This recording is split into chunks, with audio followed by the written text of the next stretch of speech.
First up, Alejandro, thank you so much for being here. Thank you for having me, Aaron. It's been a long time coming, and I'm excited for what you're building. Yeah, thank you. Why don't you just start by sharing a little bit about who you are and what you do?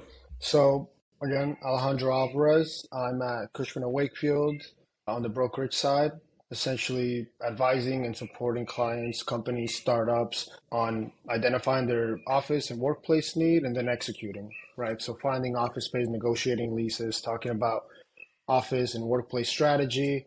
And then for startups and smaller companies, helping them scale from a co-working type space to a headquarters and then opening up several offices in other markets. Awesome. You're an awesome guy. We've known each other for years. I'd love for people to get to know you a little bit better. What's the best purchase you've recently made under $100? What's funny is that as I just had a kid 9 weeks ago or so I've made a lot of purchases in the past 9 weeks. But when I was thinking about this, and you know me, I really like plants and I like having a lot of luscious greens around me. So I have this fiddle leaf fig tree that's like feet tall and it's outgrowing its pot. And the pots that are that big are pretty expensive. So I like getting deals. I went on Facebook Marketplace. I found this guy that was selling this big like concrete ceramic pot, like 19 inches in diameter, 16 inches high, pretty big, weighs 60 pounds. That I hadn't been able to sell it for 3 months. Had it on there for $100. I offered him 50. I said, I'll pick it up tomorrow. He was like, done. I got in my car, picked it up in Chelsea, and I have it down here in my apartment. It's one of the best purchases I've made. Under 100, definitely under 60. That's awesome. I can imagine having a giant concrete pot in Manhattan can be problematic. What was funny is that he lived in a walk-up in Chelsea, but he had really nice high ceilings, and he actually had a floor-to-ceiling bookshelf that instead of books had all plants. And he had some LED lights giving them some extra light, but he was like, my apartment just doesn't have enough natural light for my fig tree, so it died, and I haven't been able to sell this pot because most people in New York City don't need a 60-pound concrete pot in their apartment. I love how the real estate guy is always looking at real estate. That's awesome. We're coming out of COVID, maybe not post-pandemic, but we're post-panic. Yeah. Do you have any supply chain horror stories that impacted you personally?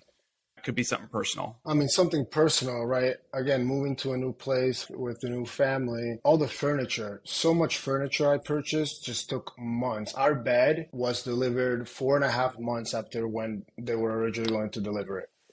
And that's just one example, right? So that's definitely a supply chain issue I've personally felt. And that's why I've actually found a lot of furniture on Facebook Marketplace. I found this really nice swivel leather chair that I have in my kind of TV room because people are trying to offload space because they're moving. A lot of people have been moving over the past 2 years. So I get great deals on some of this stuff.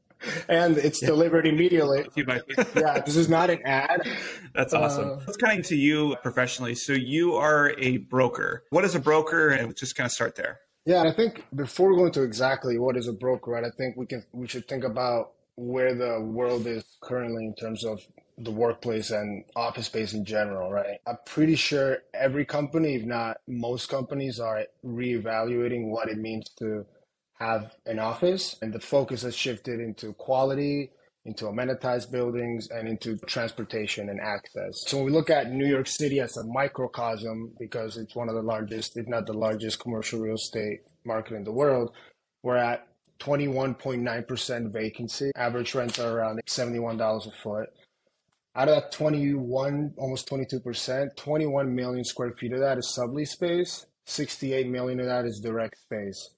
So I say all that because we're in a market where there's an incredible amount of supply and 80% of leasing is happening in Class A, highly amenitized options. So that submarket is extremely competitive. By working with a broker and somebody like me and my team and Cushman & Wakefield, right, we can get through all the noise, understand what the company as a client needs, what they're thinking about. If they don't know what they want or need, right, we have some workplace strategy consultants that we can tap and bring into the mix.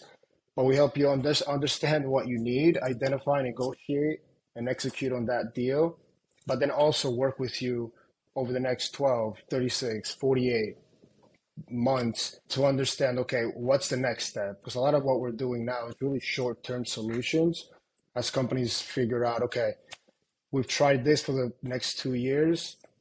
Based on our growth, we're going to need X, right? So we help bridge that gap and plan for not just the next deal, but what happens as the company grows, raises more money, and so on. That's great. Yeah.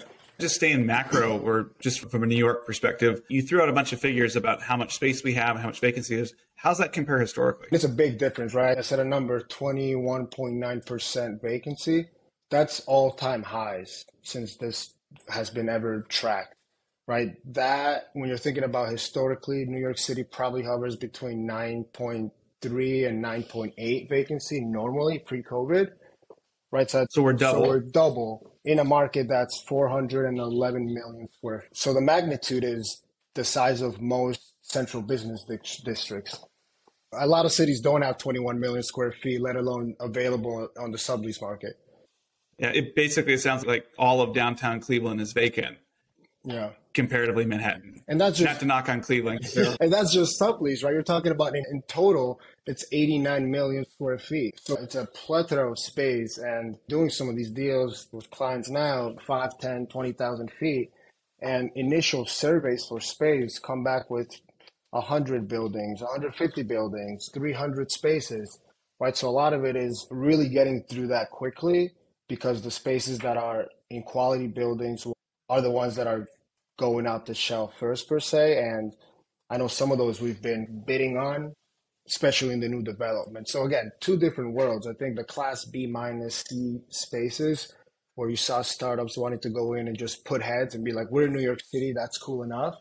I don't think that's really, it's not flying anymore, because companies can't get their employees back if you just have four walls. Yeah, I remember having an office in Chinatown where it was snowing outside and it started to blow in through the wall. Oh my God. I've had clients that I've moved out of buildings in like the garment district where they had AC units in a hole by the window, and like crazy stuff. That's not going to get leased anymore. That type of space will sit and will have to get investment to compete. So now you'll just see a lot of money going into build older buildings. And some of them will probably ultimately get converted to residential. There's a huge difference in residential vacancy, right? I think we're hovering at around 1% in Manhattan. Wow. So it's a huge difference. That's amazing. Yeah. I love your personal story. Can you just talk about where you came from and how you got your start into commercial real estate? So I guess it's long, but not that long, right? I've been in the business 8 years now. I started right out of school, went to Lehigh University in 2014. And I got started because I frankly didn't really know what I wanted to do. I focused at Lehigh, focused on security analysis. I wanted to go into sales and trading, but I had a few internships and I didn't love it. So I was lucky enough to take advantage of a minor that Lehigh had, a real estate minor. And that kind of exposed me to the built environment, the development aspect of looking at a plot of land and thinking, what's the highest and best use for this? So then I said, let me try commercial real estate. Didn't know I wanted to go into brokerage either, because there's so many different facets of commercial real estate. So ultimately, I had some connections through Lehigh at Cushman. I applied for a rotational program, made it as a finalist. They came back and said, actually, we think you'd be great for one of our broker teams. I said, great, let me try it out. And that was in September of 2014. I started mostly doing work in New Jersey, some industrial office work, very localized. I spent about 18 months there, then came to the team I'm with now in 2016, where we're working now with a lot of VCs, a lot of high growth companies, national and global occupiers. And it's just been a completely different perspective on the business. So the past 6 years or so have been, I would say, the better part of my experience. And it's been great. I enjoy it. I enjoy making relationships, meeting a plethora of different kinds of founders in every single sector and type of industry. So it's been great. And you get to meet really cool people that are not talking about real estate all day. Not that they're bad. Yeah. Tell us a little about Cushman Wakefield. I know it's a massive name in the space, but if you don't know the space, who are they and how big are they? Yeah, I think for anybody that knows commercial real estate, they have at least seen our sign in some building in a city, right? As a firm, we're the largest global commercial real estate company, CBRE, JLL, and Cushman. Not in that order, right? Because we're the second one. That accounts for about 50,000 employees. 2021 was roughly $9.4 billion in revenue across 60 countries. We manage almost 5 billion square feet of space across the globe, and that's in every type, right? Office, industrial, biotech, data centers. How big is 5 billion square feet? 5 billion square feet. So the entirety of New York City is a little bit over 411 million. So more than Oh my 10 gosh. times New York City. Okay. That's right, at a very high level, right? And we have every single potential service line as it relates to commercial real estate, every single asset class, facilities management, portfolio advisory, lease admin, transaction management, technology to help support big occupiers' workplace across hundreds of locations, and then project development services, helping clients build their space, right? Either a ground up development building or building their own 10,000 square foot office on a floor in Midtown Manhattan. My team and myself, right, on the brokerage side, we're basically doing real estate portfolio advisory and transaction management. So everything from helping small companies in co-working spaces to graduating them from a larger sublease, again, going into a larger headquarter, then opening up other locations. A majority of my business is New York City, right? Let's say 80%, to throw out a number. The other is spread across all over the country and abroad. There has been an incident with a client that has said, hey, we're looking at something in New Delhi. We're looking at something in South Africa, in Ireland, where we haven't said we have somebody on the ground that can help us finalize and execute, that knows the market, that knows the nuances of that location. So it gives us the ability to really scale with our clients while in New York City being focused on a lot of the early stage VC-backed world. That's great. Yeah. 5 billion square feet. That's the number that's going to stick with me. Talking a little bit about just what you do and the service you provide, I totally get that a broker could be helpful when you're signing $1 million lease, but how can a broker help a startup? Listen, If I don't have $1 million to spend. Listen, my goal is for all my clients to end up at $1 million a month real estate spend as they grow, right? But the reality is that most are not, right? So anything as easy as just, hey, having a conversation about where are you guys? How are you looking at office space? Do you need 10 people, 12 people in a co-working space in Dumbo or in, I don't know, Soho, in Meatpacking, wherever it is, right? Starting there, but really having that conversation about growth beyond helps us really advise clients appropriately. And just on the fact that we do so much volume with the co-working players of the world, I can confidently say we usually get 20 to 50% discounts on the asking rents that these providers are quoting clients. And that's really because, one, we understand what they're competing with in terms of one provider versus another, and we know where they're getting deals done. I had a client, as an example, a company, we'd been working on a sublease, CFO reaches out, he's like, hey, I think we might just sign a space with this provider. I don't want to say a name. Can you help? We're about to sign. I was like, you should have called me. I would have helped, but put me in contact. Within 2 days, we saved him $72,000 over a 12-month period. And that's just by coming at the last minute. It was like 20% or 27% discount of what they were originally at. And that was just for, hey, Alejandro, can you help us talk about, one, is this a good deal? And two, what else can we get out of here? We had a client, as another smaller example, 12 people. This one was like 40. This was 12 people, a company that's in the sports betting industry, reaches out. They're like, hey, here's our budget. This is what we need. I was like, that's going to be tight. I don't know if I'll be able to get to that number. But I was like, let's have a conversation. Let's go and look at spaces so they know we're interested. By the end of the following week, I basically said, hey, guys, I reached out to the provider. I have good relationship. My team have good relationship with all these groups. Said, hey, these guys are growing. This is our budget. Can you get us here? It was 50% of the ask. They agreed. And I was as surprised as our client was. But the idea was like, hey, these guys are growing. They'll grow and stay with us at least for another 3 years. We'll make some more money on the back end. But for our client, they're like, I don't get how you got this deal this far down, but it worked out. And a lot of that comes with, can you have that conversation and understand if one of these providers is able to provide that discount? Yeah. This is an interesting thread. So are there any other common mistakes that companies make or ways they're leaving money on the table that talking with someone like you could help them avoid? I think it's the same mistake anybody would make about making a major decision in a space that they're not working in every single day, right? You don't try to solve your legal problems by yourself without hiring an attorney. You don't try to fix your own electrical work at home. You don't do your own plumbing, right? It's you bring somebody like myself and our team because this is what we do every single day. So a common mistake a lot of times is people saying, hey, this is only a 12-month lease with WeWork or Industrious or Convene. How much can these guys really help? A lot of times I say, give us a shot at showing you. And if it doesn't, if we can't really execute on what we're saying, then you don't have to work with us. But there's been real measurable results. And by the way, a lot of these companies are small, right? So when we're helping, we build friendships. And those founders that we're working with appreciate that we spend time and effort when they were 10, 20 employees.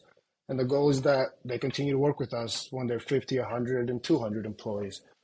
Right, that's where we make our return on investment. I'm not getting rich on small deals, but we understand that these are important decisions, especially companies that are trying to be cost effective. And a lot of times the difference that we can make, again, creates friendships and long-term partners. No, I think one thing too that I've noticed just even in the fulfillment space is even if you've done this in the past, right? Let's suppose you've purchased a building before, you've negotiated a lease. The market changes so quickly that if you haven't renegotiated a contract in the last 12 to 18 months, your experience is probably out of date. Like it's better than zero. To your point, if you're anchored to a frame of reference where, the vacancy rate in Manhattan is 10% and it's actually 20%, that's like a huge difference. And so I think that there's a bit of overconfidence that can come in. And I think there's a degree of humility that it comes in and really maturity for a founder to raise their hand and say, hey, I'm not an expert in this area. Can I get somebody in here who is an expert who can help me out? 100%. And I would say there's probably no other time in history, really, that there's been this big of a shift in the workplace, right? You can think about financial markets and actual downturns in 2000, 2008.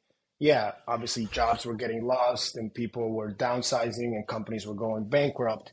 But there wasn't this real kind of inward look at, okay, how are we working and how are we retaining talent? How are we keeping our employees healthy, engaged, productive? I don't think that's ever happened before, right? A lot of time it was just, hey, here's 4 desks. Let's get these guys in here and let's start making money. Right now, it's a completely different world. And when I say every client's looking at their space, it's really the case, right? I think especially the bigger, right? You think smaller companies are doing it. The bigger companies are also figuring out, right? How do we shed 100,000 square feet in 2 of our major markets? But by shedding that 100,000 feet, how do we make our remaining footprint that much more impactful, that much better? They might not be spending that much less. They might not spend 100,000 square feet less worth of real estate. Maybe they're cutting that cost by 20 or 30%, but they're improving their space through that kind of procedure. Yeah. So let's talk specifically about startups. For many years, the thought was if I'm in an office, I'm just going to give WeWork. And so I'm wondering, one, is that something that you recommend people start with? Are there other alternatives? And 2, when does it make sense for someone to move out of a co-working space and into their own dedicated space? Yeah, listen, I think WeWork and the whole co-working world is incredibly valuable, right? You don't have to build your company in your garage anymore or in your basement at home, right? You're able to go into a really cool space, meet other really cool founders, and pay for something that if you had to find yourself would be exorbitantly expensive, right? So I think for companies that are really under 20, 25 employees and are seeing more than 20, 30% employee growth, WeWork or the other 30 like providers, right? There's a long list of these guys. They provide a real service where you're able to scale, right? We do contracts all the time with these providers where we sign a 12-month lease, 6 months, or not lease, is a license agreement. We run a 12-month license agreement. 6 months in, our client says, hey, we actually need double the space. Can we expand? Not a problem. That flexibility you can't get with a traditional lease. You can't get in a traditional space. Same with some clients of ours where they're extremely geographically distributed, right? So we have a client that has 150 employees across 40 different states, right? So they don't really need the traditional kind of workplace or office that, you and I think of.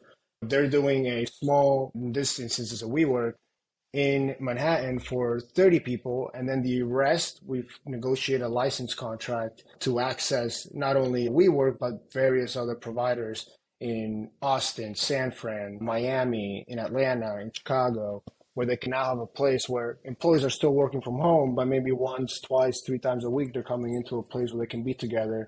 There's amenities. It's a cool building. So again, part of it is what does the client need? How are they functioning and operating as a business? And then we'll bridge the gap to say, okay, maybe it's a mixture of a traditional space with a co-working, flexible provider solution mixed in. So again, 2025 is where I see the economies of scale getting greatly reduced, right? Because you're paying so much more per square foot in these type of providers that at 2025, you could probably find a much better space, probably a sublease out of this 21 million square feet we talked about, where you can go in at a big discount for 1, 2, 3 years. Yeah. Yeah. So what's that life cycle for a startup look like? So I start out, I'm in a co-working space, I get to 20, 25 people. And then is the next step to move into a sublease versus a dedicated lease or to build your own building? What does that trajectory normally look like? It varies by company, right? Depending on the growth, depending on if they're geographically in one market, right? So typically, let's talk about a company that's New York City centric. They're focused on growing New York first before they start going into other markets, right? So a company like that will go into a co-working typically until they get to 15, 20 people, maybe 25. At that point, you're probably in the 20 to 35K at least per month within a co-working types provider. And then at that point, you say, okay, if there's growth that we can project for the next 24 months, let's look at a sublease for those 24 months, that 2 year. That will give you a fully furnished, fully wired from a tenant that's probably written off at least 50% of the obligation already. So we get that type of stuff at a steep discount, not only on the rent, but the fact that you don't have to furnish and wire a big space. Now, within those 2 years, usually 6 or 8 months before that expires, we'll have a conversation about, okay, what is the next step? Is it another 2-year sublease that's larger? Is it now a longer term space? The longer you go, the more leverage you have to negotiate, right? Once you go beyond 3 years, you can really start getting a ton more concessions, free rent, tenant improvement dollars. So let's say that's for another 2, 3 years. At that point, the company's big enough, typically, that they're adding other offices, right? They're opening their market. They're going to look on the West Coast. They're going to look in the South, or they're going to look at in the Midwest. So when we talk about opening a facility or a space, an office in those markets, and then continue the conversation, right? Depending on the lease we signed in New York, we'll plan for growth there. But then we have the same conversations in every other market that they're going into to make sure that we're not overcommitting to real estate and also managing those costs effectively. The last thing you want is for your office or your real estate to be inhibitive of growth. You want it to help drive innovation, drive collaboration, drive mentorship, right? A lot of that comes with making sure that, one, you're not swimming in space, and two, you're not out of space and therefore can't really bring in your employees when you want them in the office with you. Yeah, that makes a ton of sense. We were talking before we pushed record just about some of the things that you're doing for startups that maybe aren't growing or don't need as much real estate as they thought they're going to. I think it's a really fascinating thing because I think people think about, oh, I need to work with a real estate broker because I'm growing, but you can actually help on the opposite side too. Can you just talk about that example and what you're able to do there? Yeah. Just like we have clients growing, we have clients going in the opposite direction, either because they're going to go remote or because they've had to cut costs, reduce headcount, and downsize. A lot of times we're also brought in to help solve for that because it's a tough situation to be in. So we can sublease a space, right, put it on the market, use our own network of other clients to bring in interested parties to take the space and sublease it. We market it to the entire brokerage community in New York, a few thousand brokers. But then we can really get creative, right? That's really where a lot of that value comes. And if there's a group that has 12 months left on a sublease or 18 months, right? That makes it a much more difficult space to get rid of. So we can try to get creative. And we've done this, right? We talk to the landlord. We have landlord relationships from the fact that we do a lot of business. My team does a ton of work across Manhattan. So we reach out and say, hey, here's our client. We have another group that might come in, reputable, financially stable. Can we negotiate a buyout for the other group and kind of get a group in here fully furnished and wired for 2 or 3 years? the landlord's going to be thrilled to say yes to that as long as he knows that the guy he's working with is reputable and can actually get the deal to the finish line. But from his perspective, hey, this lease expires in a year. I'm going to get commitment now for 3 in an environment, like I said, of 22% vacancy.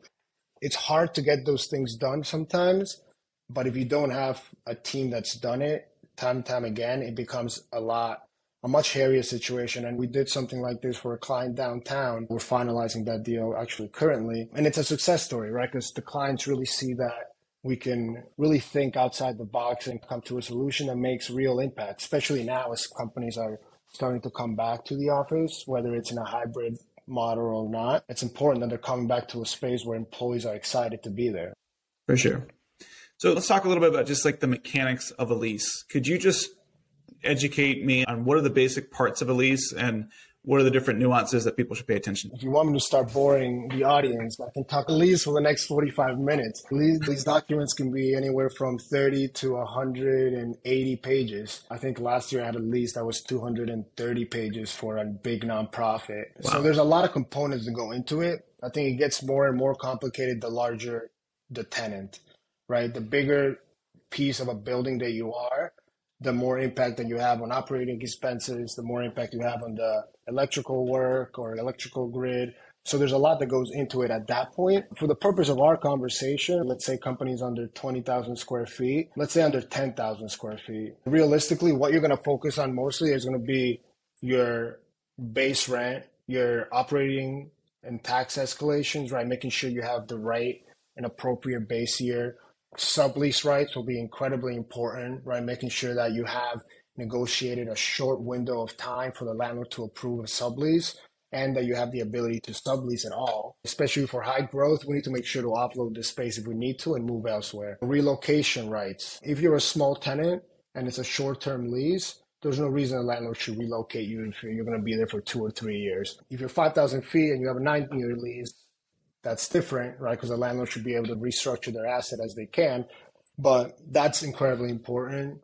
What else? Tenant improvement allowance in dollars, right? Negotiating the amount of money that the landlord's going to pay you and give you as a tenant for moving in.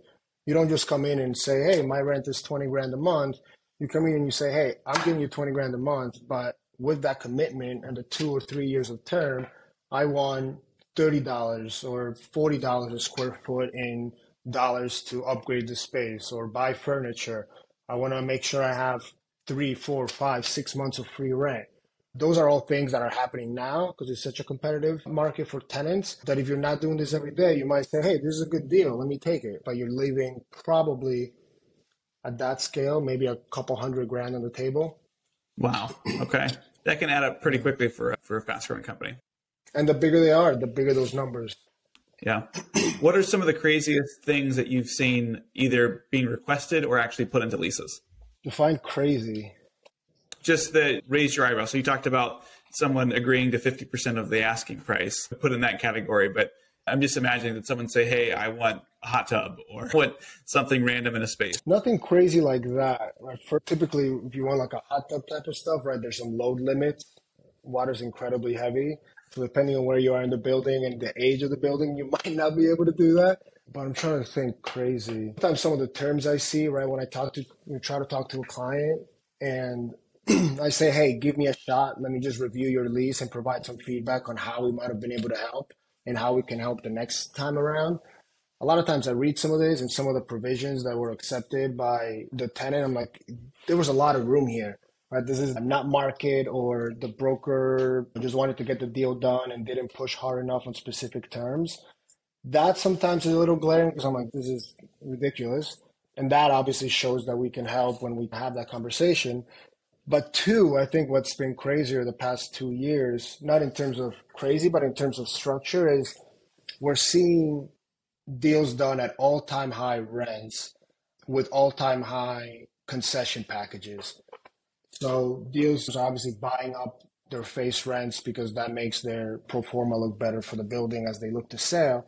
But the fact that you're getting 10 months free on a 5-year lease with a brand new build out, that you're getting at least a month or a month and a quarter per year of term, you're getting $50, $60, $70, $100 a foot to build. That all is not as aggressive as it, or is a lot more aggressive now than it was pre-COVID. But again, because people are competing for actual tenants that are creditworthy and want to be in space, that's been incredibly different. And for our clients, it's been a huge win because, again, they look at a net effective rate, right? If we start at a $90 rent, let's say, or $120 rent, right, for some of these Class A trophy assets.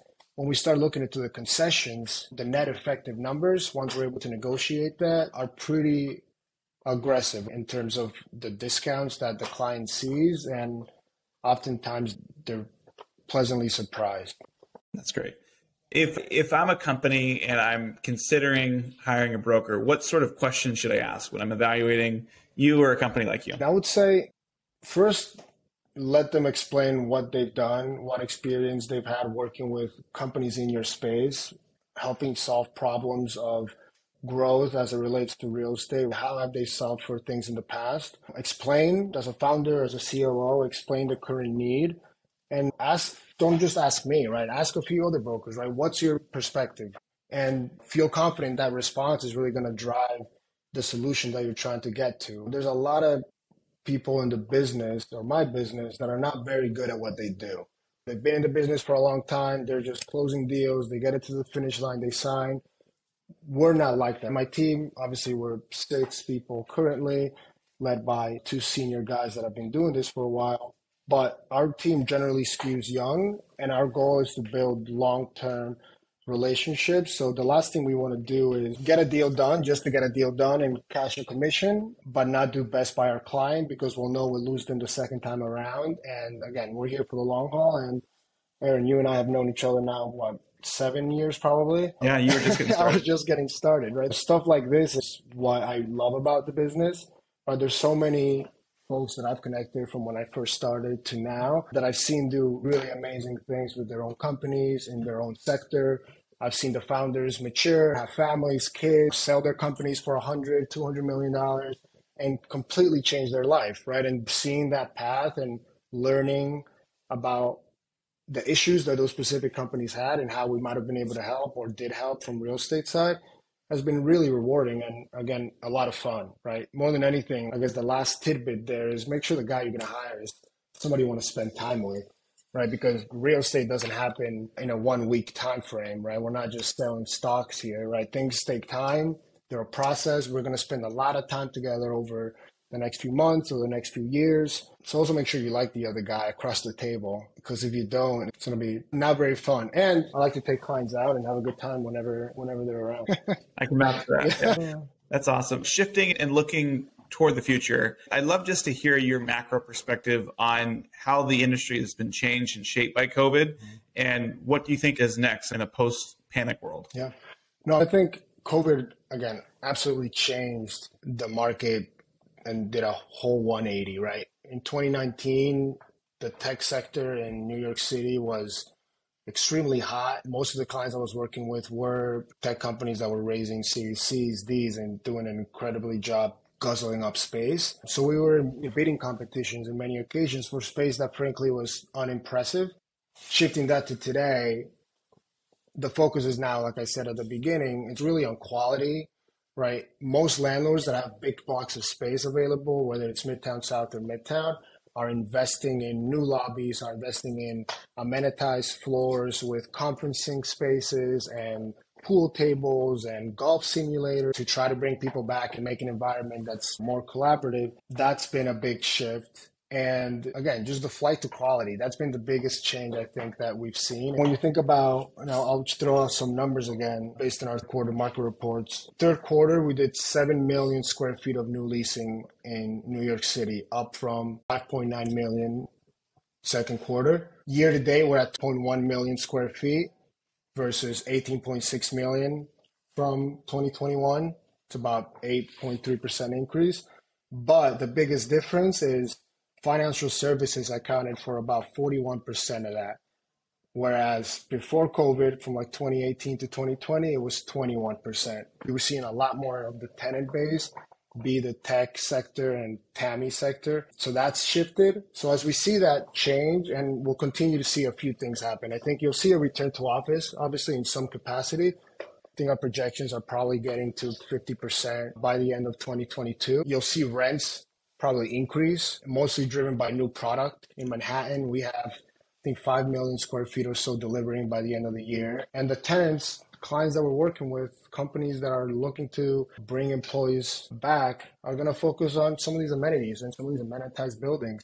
And a lot of that's going to come from knowing the market and working with somebody that says, hey, I know these 10 buildings that are all in the process of upgrading their common area space. Let's look at those because they're going to be some of those buildings that the small suites that we're going to be thinking about are going to move quickly. Yeah, that's interesting. I think I've heard non-industry people say that COVID was the death of the cubicle and that remote working is going to be here in some way, shape, or form going forward. And that offices are going to be really more seen as clubhouses for events and for gatherings and for people who want to get there versus they have to get there.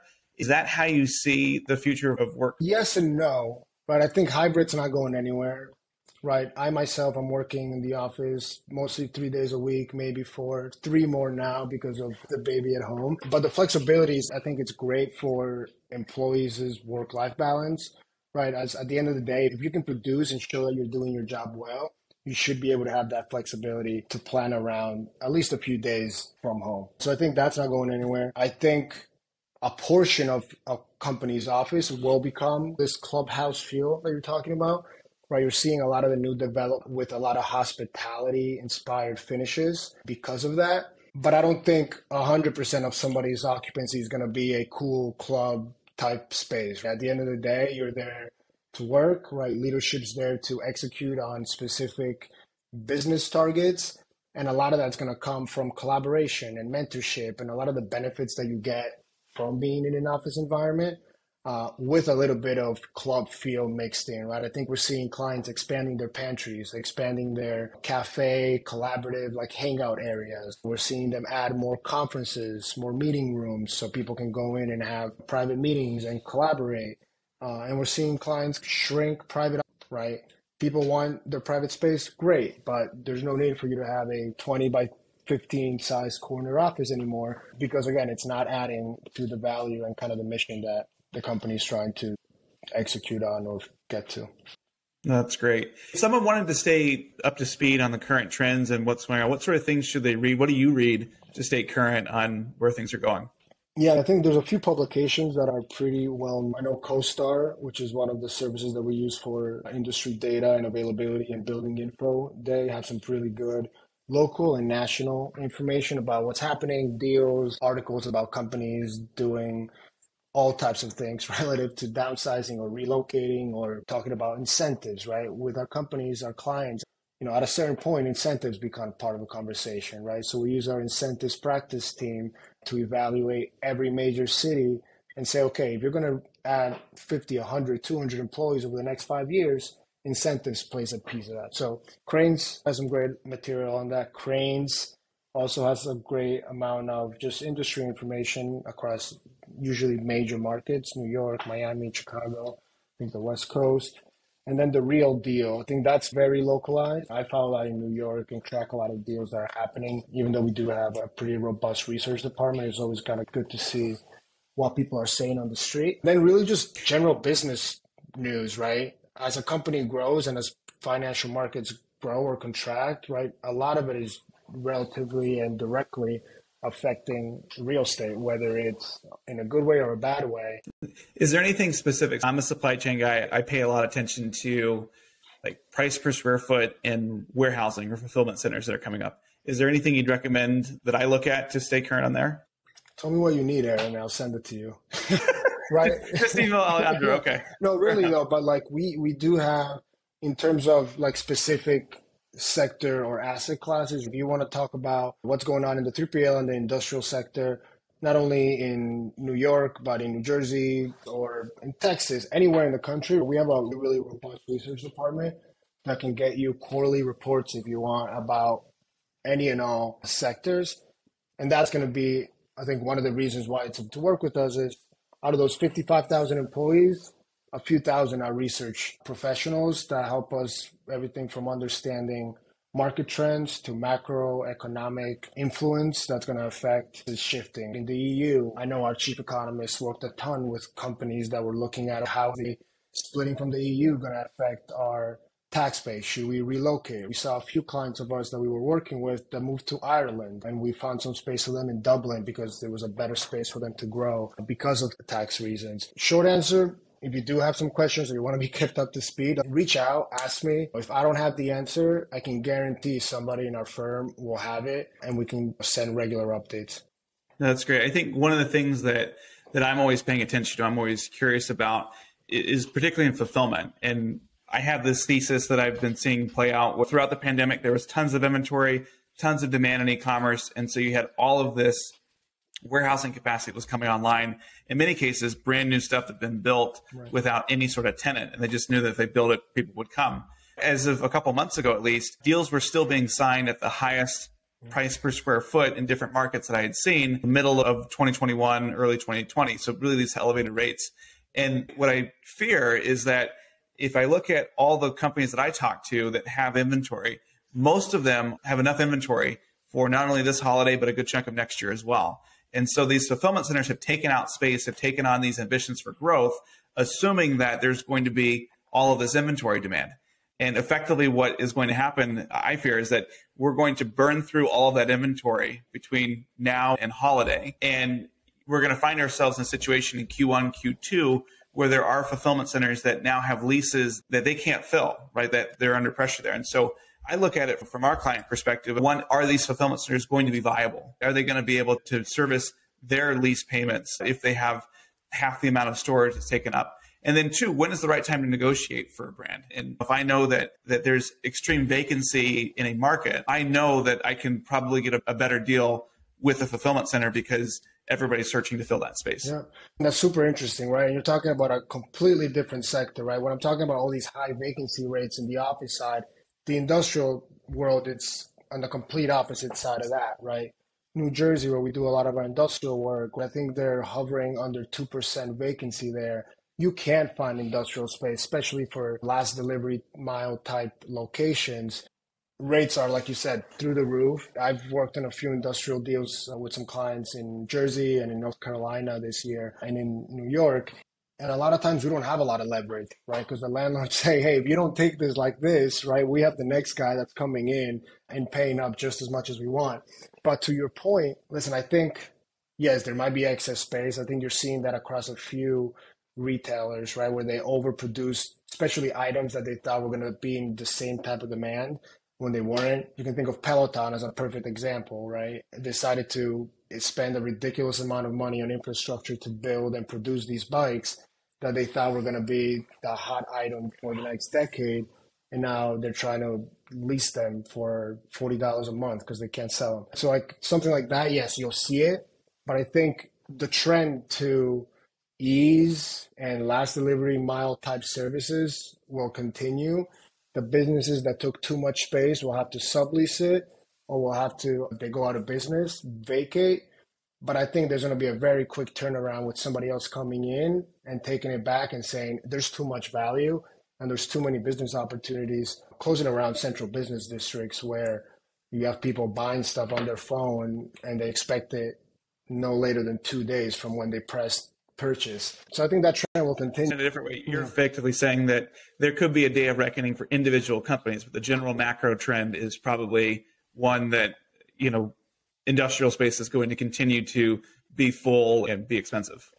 I believe so. Maybe the expensiveness part of it shifts a little and tenants have a little bit more power. But in terms of the amount of money that you're seeing, not only going into 3PL and distribution companies, Aaron, you know about that more than I do, but you're getting a ton of money going into life sciences. You're getting a ton of money going into a lot of these biotech type spaces that typically are operating out of flex R&D type facilities. I think the investment in that's going to continue to grow. I think landlord Prologis is a great example that I've really doubled down, bought new buildings, developed on spec, 24, 30-foot ceiling type assets in major markets.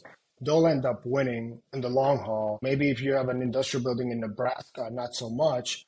But if you're in the Meadowlands or if you're in the Research Triangle down by Raleigh, you can't go wrong, right? I think those markets will continue to flourish. And if you're sitting under 4, 5, 3% vacancy rates, there's a long lead time for development to get for that to become a 10% or 12%. And then last thing you mentioned was how long should you look at something if you're in the industrial space and 3PL type occupiers? It's different, right? When in the office side, I can tell you we can get something done in a few months now because there's so much sublease space in the market. On the industrial side, I would say start 12 to 18 months ahead of time, right? From when your lease expires or from when you're looking to be in new space. Because again, it's incredibly competitive. Market's super tight. A lot of times with industrial clients we're working with, we'll pick up an opportunity before it even goes on the market just by knowing another company might be vacating. We know the landlord, we get a deal done and on that front, right? So when you're looking at construction lead times, at a minimum, you're going to look at 6 to 8 months just in construction, right? Got it. All right, Alejandro, thank you so much for being here. Thank you for having me, Aaron.